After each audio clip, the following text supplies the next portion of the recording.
Babayaran mo ako, di ba't nagsumpahan? I-Gcash mo na lang. Bakit tila yatang nilimot-limot mo? Ikaw pala'y paasa na.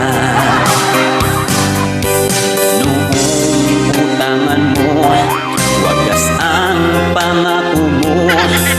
Ba't pagsingilan na tataguan mo ako?